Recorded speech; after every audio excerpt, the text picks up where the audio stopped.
News bulletin में ये खबर हम आप तक पहुंचाएंगे कराची से, जहां पर शारा नूर जहां पुलिस ने मुबैना मुकाबले के बाद एक मुल्जिम को गिरफ्तार किया। मुल्जिम ने दौरान तफ्तीश एंटी इंक्रोचमेंट एहलकार को 2 फरवरी को दौरान डकैती मसहमत पर कत्ल करने का एतराफ़ भी कर लिया है।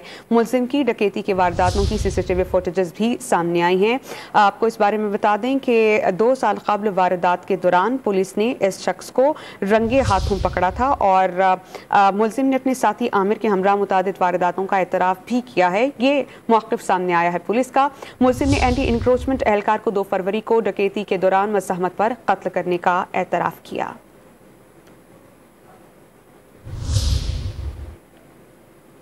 डॉन न्यूज़ के रिपोर्टर बिलाल हमें ज्वाइन कर चुके हैं, इस पर उनसे बात करेंगे। बिलाल, बताइएगा, पुलिस की तहकीक कहाँ तक पहुंची है? क्या इंकशाफात किए हैं इस मुल्जिम ने और अपने सहूलतकारों और गैंग के दूसरे लोगों के बारे में कुछ बता सका? जी बिल्कुल, देखिए शारा नूर जहां पुलिस के हाथों मुकाबले के बाद गिरफ्तार मुल्जिम जांच के दौरान तफ्तीश अहम इंकशाफात सामने आए हैं। मुल्जिम ने शारा नूर जहां में 2 फरवरी को एंटी इंक्रोचमेंट के एहलकार को दौरान डकैती मज़ामत कत्ल किया था, जबकि मुल्जिम ने अपने साथी आमिर का हमरा मुताबिक वारदातों का भी एतराफ़ किया है। मुल्जिम सेंट्रल के इलाके में वारदातें किया करते थे।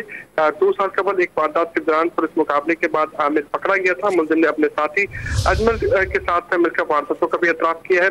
अजमल को गबोल टाउन की हदूद में शहरियों ने तशद्दुद करने के बाद हलाक कर दिया था। इस तमाम सूरत-ए-हाल के बाद पुलिस काम करेगी कि मुल्जिम जो है वो मुतादिद वारदातों में मुलव्विस है और इसके खिलाफ मुकदमा दर्ज कर लिया गया है और तफ्तीश का आगाज भी किया गया, जबकि इसके दीगर जो साथी हैं उनकी तलाश का सिलसिला भी जारी है।